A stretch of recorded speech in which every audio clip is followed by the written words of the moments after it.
नमस्कार दोस्तों, आपका स्वागत हमारे चैनल एग्ज़ाम तक में। तो दोस्तों आज हम कृषि से संबंधित 100 मोस्ट इम्पॉर्टेंट प्रश्न आपको सामने लेकर आए हैं, जिसमें आपको हम सारे महत्वपूर्ण प्रश्न बताएंगे जो कि कृषि से संबंधित पेपर में एग्ज़ाम में पूछे जाते हैं। ये दोस्तों जो 100 इम्पॉर्टेंट प्रश्न हैं ये सभी पूछे गए प्रश्न हैं और ये श्रृंखला के आधार पर है। तो इसके बाद हम आपको स्टैटिक जीके, पॉलिटी और निम्न टॉपिक पर वीडियो बताएंगे। आपकी पहली वीडियो है श्रृंखला पे जिसका नाम है कृषि पर आधारित प्रश्न। तो इसके 100 इम्पॉर्टेंट प्रश्न हैं। तो चलिए इसको शुरू करते हैं। तो दोस्तों अगर वीडियो अच्छी लगे वीडियो को शेयर करें, अगर हमारे चैनल पर हैं तो हमारे चैनल को सब्सक्राइब कर लें। दोस्तों वीडियो शुरू करें इससे पहले आप सबसे छोटी सी रिक्वेस्ट है, आप हमारे अगर चैनल पर नए हैं तो हमारे चैनल को सब्सक्राइब करके बेल आइकन को दबा लें। तो चलिए आज के पहले को शुरू करते हैं प्रश्न को। पहला प्रश्न है, भारत में कुल भूमि का कितना प्रतिशत कृषि कार्यों में संलग्न है? इसमें आपका पहला राइट आंसर है ए 52%, 52.7% कृषि कार्यों में संलग्न है। तो चलिए अगले क्वेश्चन को देखते हैं। आपका अगला क्वेश्चन है, भारत की लगभग कितनी प्रतिशत कार्यकारी आबादी कृषि कार्य में संलग्न है? तो इसका राइट आंसर है आपका 48% हैं जो कि कृषि कार्यों में संलग्न हैं। तो चलिए अगले क्वेश्चन को देखते हैं। आपका अगला प्रश्न है, भारत में वर्तमान के सकल घरेलू उत्पाद जीडीपी में कृषि क्षेत्र का योगदान कितना है? तो इसमें आपका राइट आंसर है 13.9% इनकी योगदान है कृषि क्षेत्र में। तो चलिए अगले क्वेश्चन को देखते हैं। आपका अगला प्रश्न है, 1950 से 1951 में भारत के सकल घरेलू उत्पाद में कृषि क्षेत्र का कितना योगदान था? तो इसमें आपका राइट आंसर है 55.40%। तो चलिए अगले क्वेश्चन को देखते हैं। आपका अगला प्रश्न है, भारत में कृषि क्षेत्र की जीडीपी का कितना प्रतिशत भाग कृषि शोध पर व्यय किया जाता है? तो इसमें आपका राइट आंसर है 0.3% इस पे व्यय किया जाता है शोध पे। तो चलिए अगले क्वेश्चन को देखते हैं। आपका अगला प्रश्न है दोस्तों, देश में होने वाले कुल निर्यात में कृषि तथा कृषि उत्पाद से निर्मित वस्तुओं का योगदान कितना है? तो इसमें आपका राइट आंसर है ए 12.1%। तो चलिए अगले क्वेश्चन को देखते हैं। आपका अगला प्रश्न है,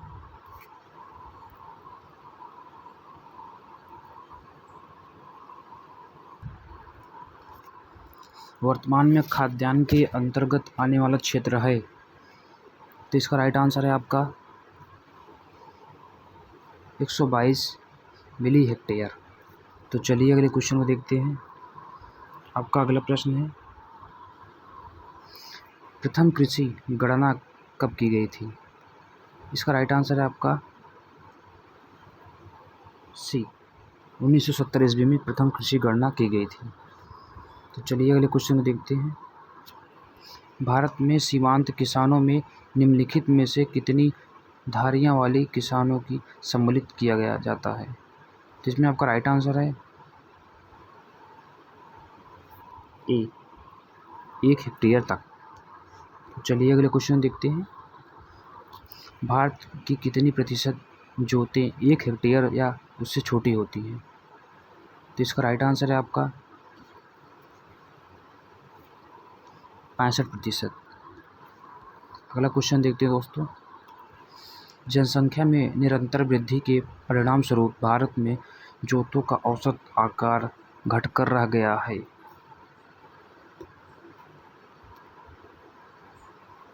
ए 1.5 हेक्टेयर।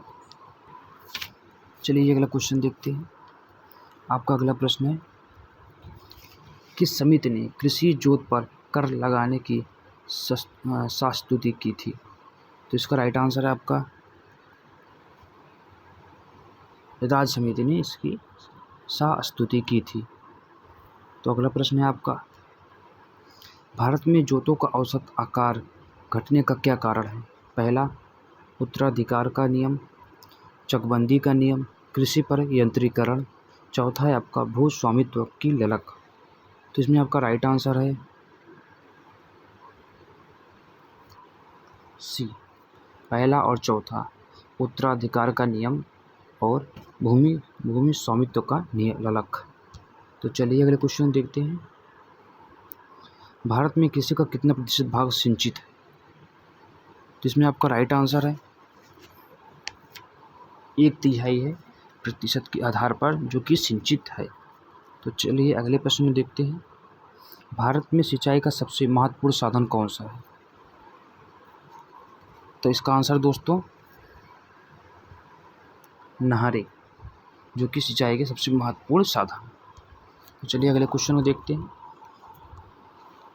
भारत में लगभग कितने प्रतिशत कृषि क्षेत्र में सिंचाई की सुविधा उपलब्ध है? तो इसका राइट आंसर है आपका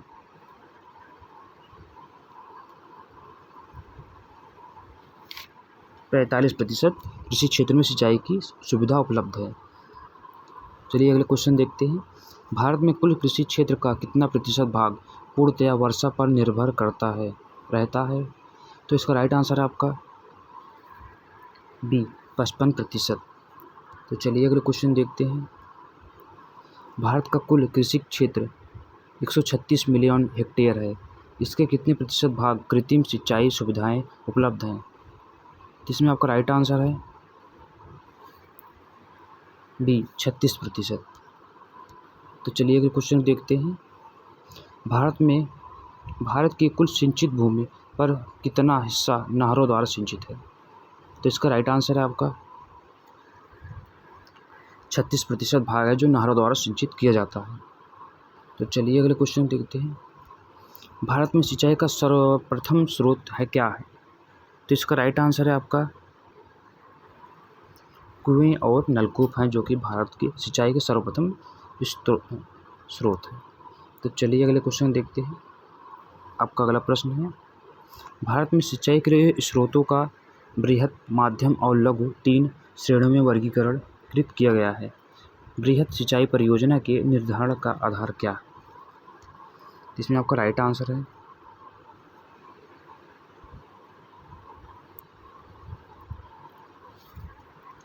बी, वह कम से कम 10,000 हेक्टेयर क्षेत्र की सिंचाई करती हो। तो चलिए अगले क्वेश्चन देखते हैं। आपका अगला प्रश्न है, लघु सिंचाई योजनाओं का कृषि का मान क्षेत्र कितने हेक्टेयर तक होता है? जिसमें आपका राइट आंसर है 2,000 हेक्टेयर। तो चलिए अगले क्वेश्चन को देखते हैं। भूमिगत जल के सिंचाई हेतु उपयोग को संभव बनाने हेतु सर्वाधिक उपयोग किसका किया जाता है? तो इसमें आपका राइट आंसर है लघु सिंचाई परियोजना का सर्वाधिक उपयोग किया जाता है। आपका अगला प्रश्न है, सिंचाई विशेषज्ञों के अनुसार भारत की कितनी भूमि पर अधिकतम सिंचाई सुविधाओं का विस्तार किया जा सकता है? तो इसका राइट आंसर है आपका 114 मिली हेक्टेयर का। तो चलिए अगले क्वेश्चन को देखते हैं। आपका अगला प्रश्न है, कमान क्षेत्र विकास कार्यक्रम CADP का मौलिक उद्देश्य क्या है? तो इसका राइट आंसर है आपका डी, भारत में सिंचाई के साधनों की क्षमता और उनके सदुपयोग के मध्य अंतर को न्यूनता। तो चलिए अगले क्वेश्चन देखते हैं। आपका अगला प्रश्न है, कमान क्षेत्र विकास कार्यक्रम CADP के अंतर्गत शामिल नहीं है। तो इसका राइट आंसर है आपका उपयुक्त में से सभी, जो कि CADP के अंतर्गत शामिल नहीं है। तो चलिए अगले क्वेश्चन को देखते हैं। दोस्तों ये बड़ा प्रश्न है, इसे चलो देखते हैं आगे हम। भारतीय कृषि में सिंचाई सुविधाओं का 100% सदुपयोग नहीं हो पाता है। इसमें आपको पता रहेगा इसको कारणों कौन असत्य है? पहला, सिंचाई परियोजनाएं समय पर पूर्ण नहीं हो पाती। दूसरा, जल के वितरण हेतु नलिकाओं का निर्माण एवं भूमि पर समतलीकरण पूर्व नहीं होता। तीसरा है आपका कृषि सिंचाई सुविधाओं के सदुपयोग के प्रति जागरूक नहीं होते। चौथा है आपका अधिकांशतः आवश्यकता के समय जल उपलब्ध नहीं होता। तो इसके ऑप्शन है आपका, तो इसके आपका सही आंसर है आपका डी, चारों हैं इसके मुख्य कारण। तो चलिए अगले क्वेश्चन शुरू करते हैं। भारत के प्रथम प्रधानमंत्री जवाहरलाल नेहरू ने किसे आधुनिक भारत के मंदिर की उपमा प्रदान की? तो इसमें आपका राइट आंसर है बी, विशालकाय नदी घाटी परियोजना को। तो चलिए अगले क्वेश्चन को देखते हैं। आपका अगला प्रश्न है, कितने सिंचाई कमान क्षेत्र वाली परियोजनाओं को बृहत सिंचाई परियोजना के रूप में वर्गीकृत किया जाता है? तो इसका राइट आंसर है आपका 10,000 हेक्टेयर से अधिक। तो चलिए अगले क्वेश्चन देखते हैं। दक्षिण पश्चिम मानसून किस राज्य में सर्वप्रथम प्रवेश रही? तो इसमें आपका राइट आंसर है केरल राज्य में। तो चलिए अगले प्रश्न को देखते हैं। भारत में हरित क्रांति किस क्षेत्र में सर्वाधिक सफल रही? इसमें आपका राइट आंसर है गेहूं और चावल के क्षेत्र में। तो चलिए अगले क्वेश्चन को देखते हैं। आपका अगला प्रश्न है, भारत में हरित क्रांति का सर्वाधिक प्रभाव किस फसल पर पड़ा? तो इसका राइट आंसर आपका गेहूं की फसल पर सर्वाधिक प्रभाव पड़ा। तो अगला प्रश्न है आपका, हरित क्रांति के फलस्वरूप देश में कुल खाद्यान्न में निम्नलिखित में से किसका अंश कम हो गया है? तो इसका राइट आंसर है आपका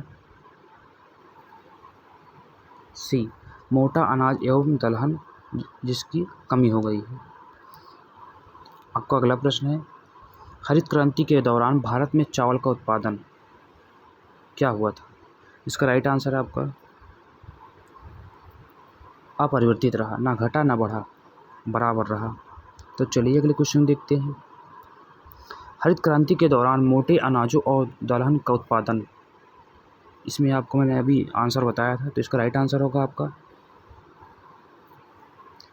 जो कि घटा था। तो चलिए अगले क्वेश्चन देखते हैं। भारतीय कृषि के क्षेत्र में अधिक उपज वाली किस्मों का कार्यक्रम कब शुरू किया गया था? जिसमें आपका राइट आंसर है 1966 ईस्वी में इसे शुरू किया गया था। तो चलिए अगले क्वेश्चन को देखते हैं। हरित क्रांति का सर्वाधिक निराशाजनक परिणाम किस फसल को देखने को मिला? जिसमें आपका राइट आंसर है दलहन की फसलों में ज़्यादा निराशाजनक परिणाम देखने को मिले थे। तो चलिए अगले क्वेश्चन को देखते हैं। निम्नलिखित में से कौन हरित क्रांति के परिणाम स्वरूप नहीं हुआ है? यहाँ पे आपका निम्नलिखित रहेगा, लिखने में एडिटिंग में दिक्कत हो गई है। तो भारत में जो हरित क्रांति के परिणाम स्वरूप जो नहीं हुए थे, तो पहला आपका भारत में विभिन्न राज्यों के बीच असमानता में वृद्धि हुई थी। जिसमें आपका राइट आंसर है मोटे अनाजों के अधीन क्षेत्रफल में वृद्धि। तो चलिए अगले क्वेश्चन को देखते हैं। वर्ष 1966 में भारतीय कृषि के प्रति हेक्टेयर उत्पादकता को बढ़ाने के उद्देश्य से निम्न में से कौन सी एक महत्वपूर्ण योजना चलाई गई थी? तो इसमें आपका राइट आंसर है सी, HYVP। तो चलिए अगले क्वेश्चन को देखते हैं। आपका अगला प्रश्न है, प्रो नॉर्मन बोरलॉन्ग का भारतीय कृषि में क्या योगदान रहा है? इसमें आपका राइट आंसर है ऑप्शन नंबर सी, उन्होंने भारत में अधिक उपज देने वाली किस्मों के उपयोग की युक्ति बताई थी। चलिए अगले क्वेश्चन को देखते हैं। भारत में हरित क्रांति के जनक कौन हैं? तो इसमें आपका राइट आंसर है MS स्वामीनाथन। तो चलिए अगले क्वेश्चन को देखते हैं। आपका अगला प्रश्न है, हरित क्रांति शब्द के प्रतिपादक कौन है? तो इसका राइट आंसर है आपका विलियम गॉड। तो चलिए अगले क्वेश्चन देखते हैं। गहन कृषि जिला कार्यक्रम IADP कब प्रारंभ किया गया था? तो इसका राइट आंसर है आपका 1960-61 ईस्वी में इसे प्रारंभ किया गया था। तो चलिए अगले क्वेश्चन को देखते हैं। गहन कृषि क्षेत्रीय कार्यक्रम AIAAP कब प्रारंभ किया गया? तो इसका राइट आंसर है आपका बी, 1964 से 65 ईस्वी में से स्टार्ट किया गया था। भारत में हरित क्रांति की शुरुआत कब हुई? ऑप्शन नंबर सी, 1966-67 से भारत में हरित क्रांति की शुरुआत हुई थी। आपका अगला प्रश्न है, ऑपरेशन फ्लड कार्यक्रम का प्रारंभ कब हुआ था? तो इसका राइट आंसर है आपका ऑप्शन नंबर बी, 1970 ईस्वी से। देश में दुग्ध उत्पादन में वृद्धि लाने के उद्देश्य से सघन पशु विकास कार्यक्रम ICDP कब चलाया गया? तो इसका राइट आंसर है आपका 1964 से 1965 के बीच में। तो चलिए अगले प्रश्न को देखते हैं। भारत में दुग्ध उत्पादन में भैंस, गाय और बकरी की हिस्सा क्रमशः है। इसमें आपका राइट आंसर है 50%, 46% और 4%। 4% बकरियों का हिस्सा है। भारत में श्वेत क्रांति के जनक माने जाते हैं। तो इसमें आपका राइट आंसर है डॉक्टर बी कुरियन। तो चलिए अगले क्वेश्चन देखते हैं। 50वां प्रश्न है आपका, भारत में दूध की प्रति व्यक्ति दैनिक उपलब्धता कितनी है? प्रति व्यक्ति उपलब्धता। तो इसमें आपका राइट आंसर है 322 ग्राम की। तो चलिए अगले प्रश्न को शुरू करते हैं। भारतीय राज्यों में दूध की प्रति व्यक्ति सर्वाधिक दैनिक उपलब्धता है। तो इसमें आपका राइट आंसर है पंजाब में। तो चलिए अगले क्वेश्चन को शुरू करते हैं। पंजाब में प्रति व्यक्ति दूध की दैनिक उपलब्धता है। तो इसका राइट आंसर है आपका 800 ग्राम है। तो चलिए अगले क्वेश्चन को शुरू करते हैं। नीली क्रांति का संबंध निम्नलिखित में से किससे है? तो इसका राइट आंसर है आपका मत्स्य पालन से संबंधित है। तो चलिए अगले क्वेश्चन को देखते हैं। मत्स्य उत्पादन में भारत का विश्व में कौन सा स्थान है? जिसमें आपका राइट आंसर है दूसरा। तो चलिए अगले क्वेश्चन को देखते हैं। एशियाई मत्स्य उत्पादक देशों में भारत का स्थान कौन सा है? एशियाई मत्स्य उत्पादक, तो इसमें आपका राइट आंसर है दूसरा स्थान यहाँ पर भी है भारत का। पहले स्थान पे आपका चीन है। एशियाई मत्स्य उत्पादक देशों में प्रथम स्थान किस देश का है? तो इसे मैंने आपको बताया, तो इसका राइट आंसर आपका हो जाएगा चीन। तो चलिए अगले क्वेश्चन को देखते हैं। भारत में किस प्रकार के रासायनिक उर्वरक की खपत सर्वाधिक है? तो इसका राइट आंसर है आपका नाइट्रोजनीज का। तो चलिए अगले क्वेश्चन को देखते हैं। किस प्रकार के उर्वरकों की पूर्ति के लिए भारत पूर्णतः आयातों पर निर्भर है? तो इसका राइट आंसर है आपका पोटैशिक। तो चलिए अगले क्वेश्चन को देखते हैं। कुल उर्वरकों के प्रयोग की दृष्टि से विश्व में भारत का स्थान है। तो इसमें आपका राइट आंसर है तीसरा स्थान है भारत का। तो चलिए अगले क्वेश्चन को देखते हैं। विश्व उर्वरकों का सर्वाधिक प्रयोग कहाँ होता है? विश्व उर्वरकों का सर्वाधिक प्रयोग कहाँ होता है? तो इसका राइट आंसर है आपका जो कि चीन में उपयोग होता है।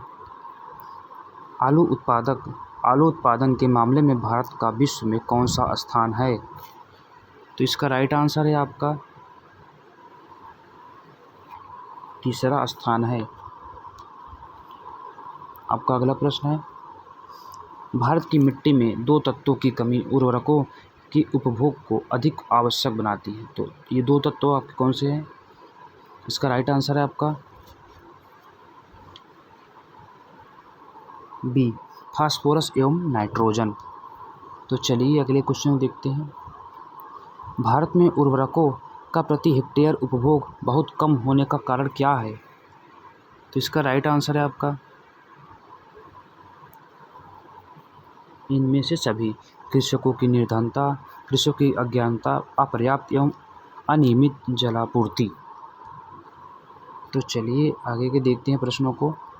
आपका अगला प्रश्न है, देश में उर्वरकों का उपभोग बढ़ाकर कृषि उत्पादन बढ़ाने के उद्देश्य से सरकार ने क्या कदम उठाए हैं?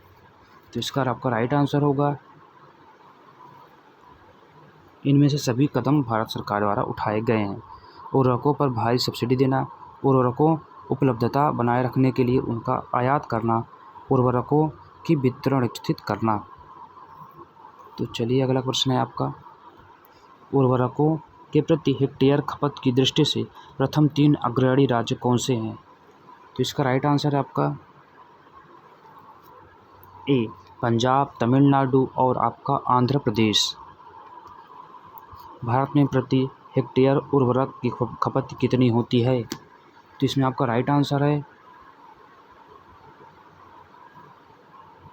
141.30 kg हेक्टेयर का आपका यहाँ पर खपत किया होता है उर्वरकों का। उर्वरक उत्पादन में भारत का विश्व में कौन सा स्थान है? तो इसमें आपका राइट आंसर है सी, तीसरा स्थान है। भारत में नाइट्रोजनी उर्वरकों की अपनी कुल खपत का कितना प्रतिशत हिस्सा घरेलू उत्पाद से पूरा करता है? तो इसमें आपका राइट आंसर है सी, 94%। भारत में फास्फेटिक उर्वरकों को अपनी कुल खपत का कितना प्रतिशत हिस्सा घरेलू उत्पाद से पूरा करता है? तो इसमें आपका राइट आंसर है 82%।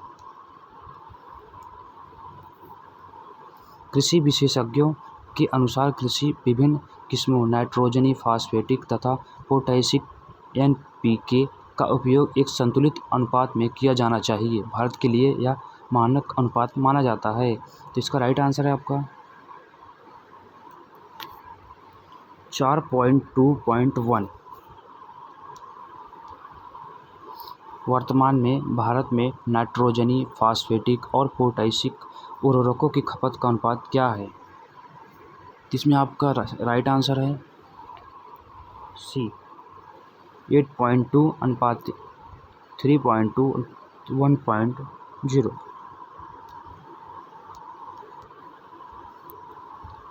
भारत के किस राज्य में कॉफ़ी का सर्वाधिक उत्पादन होता है?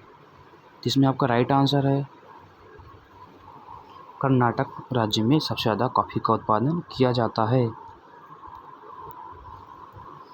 भारत में उत्तर प्रदेश राज्य का स्थान किसके उत्पादन में प्रथम रहता है? प्रथम स्थान भी उनका हमेशा आया है। तो इसका राइट आंसर है आपका इनमें से सभी। खाद्यान्न उत्पादन, दुग्ध उत्पादन, गन्ना एवं चीनी की उत्पादन में। भारत में सबसे अधिक दाल का उत्पादन किस राज्य में होता है? इसका राइट आंसर है option number C, Madhya Pradesh में सबसे अधिक दाल का उत्पादन किया जाता है। चावल का सर्वाधिक उत्पादन करने वाला राज्य कौन सा है? इसमें आपका राइट आंसर है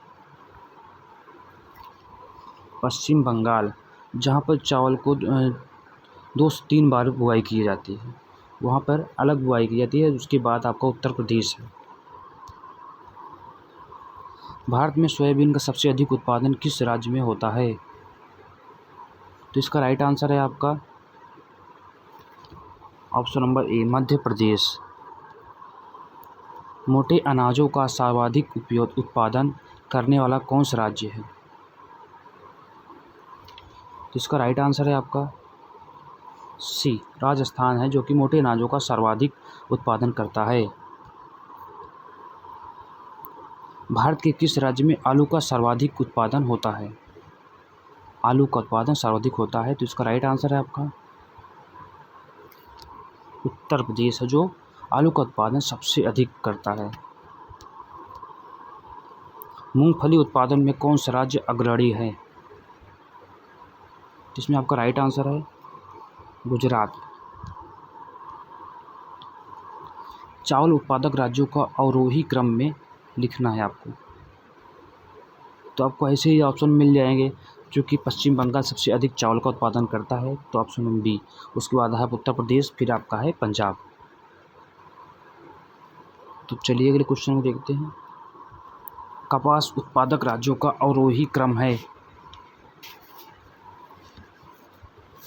इसका ऑप्शन है आपका option number A, Gujarat, Maharashtra और आंध्र प्रदेश। दलहन उत्पादक राज्यों का अवरोही क्रम है, तो इसका आपका राइट आंसर है बी, मध्य प्रदेश, महाराष्ट्र और आंध्र प्रदेश। भारत का सर्वप्रमुख रबड़ उत्पादक राज्य कौन सा है? जिसमें आपका राइट आंसर है केरल। भारत में आम का सबसे बड़ा उत्पादक राज्य कौन सा है? तो इसका राइट आंसर है आपका महाराष्ट्र सरकार है। राज्य द्वारा आम का सर्वाधिक उत्पादन किया जाता है। प्याज उत्पादन में भारत का अग्रणी राज्य कौन सा है? इसका राइट आंसर है आपका सी, महाराष्ट्र सरकार राज्य द्वारा। भारत में गन्ने का सर्वाधिक उत्पादन करने वाला राज्य कौन सा है? तभी हमने पिछले आपके क्वेश्चन बताया था कि गन्ने, चीनी के उत्पादन में उत्तर प्रदेश आपका सर्वप्रथम रहता है, और आलू के उत्पादन में भी उत्तर प्रदेश पहले स्थान पे आता है। तो इसका आपका राइट आंसर है डी, उत्तर प्रदेश। भारत में मसालों का सर्वाधिक उत्पादन कहाँ होता है? तो इसका राइट आंसर है आपका गुजरात। निम्नलिखित फसलों में से किस फसल के उत्पादन में उत्तर प्रदेश भारत का सबसे बड़ा उत्पादक राज्य नहीं है? आलू में आपका तो उत्तर प्रदेश पहले स्थान पे है, गन्ने में भी आपका पहले स्थान पे है। आपको कन्फ्यूजन केवल गेहूं और तिलहन में होगी। तो इसका राइट आंसर है आपका डी, तिलहन में नहीं है। आपका अगला प्रश्न है, भारत में गेहूं का सर्वाधिक उत्पादन करने वाला राज्य कौन सा है? अभी आपने पिछले क्वेश्चन में देखा, तो इसका राइट आंसर है आपका सी, उत्तर प्रदेश, आपका यूपी। विश्व में कॉफ़ी उत्पादन में भारत का स्थान क्या है? तो इसका राइट आंसर है आपका छठा स्थान है भारत का। भारत की प्रमुख खाद्य फसल कौन सी है? चावल। भारत में सर्वाधिक उत्पादन होता है तिलहन का। चाय निर्यात के मामले में विश्व में अग्रणी देश कौन सा है? श्रीलंका। विश्व में कॉफ़ी का अधिकतम उत्पादन किस देश में होता है? ब्राज़ील में होता है। विश्व में नारियल उत्पादक देशों में भारत का कौन सा स्थान है? तृतीय स्थान है। विश्व में चाय निर्यातक देशों में भारत का कौन सा स्थान है? चौथा स्थान है भारत का चाय निर्यातक में। मोटे अनाजों का विश्व में सबसे बड़ा उत्पादक देश कौन सा है? भारत। चाय उत्पादन के मामले में भारत विश्व में कौन सा स्थान रखता है? तो इसका राइट आंसर है आपका दूसरा स्थान। निम्न में से कौन सा बागवानी से संबंधित है? स्वर्ण क्रांति है जो कि बागवानी से संबंधित है। आपका 100वां प्रश्न है, विश्व में रेशम उत्पादन में अग्रणी राज्य कौन सा है? इसमें आपका राइट आंसर है ऑप्शन नंबर बी। तो दोस्तों ये 100 महत्वपूर्ण प्रश्नों की वीडियो यहीं पे समाप्त होती है। तो दोस्तों हम अगले वीडियो में आपको हम static GK, current affair, polity, history और इकोनॉमिक्स महत्वपूर्ण वीडियो के 100 इम्पोर्टेंट प्रश्न लेकर आएंगे। आज हमने कृषि से आधारित प्रश्नों को लाया तो जिसमें आपको 100 इम्पोर्टेंट प्रश्न बताए हैं। तो अगर वीडियो अच्छी लगी वीडियो को लाइक करें और हमारे चैनल को सब्सक्राइब करके बेल आइकन दबा लें और अपने दोस्तों में ज़्यादा से ज़्यादा शेयर करके आप हमारे इस छोटे से चैनल को सपोर्ट करें।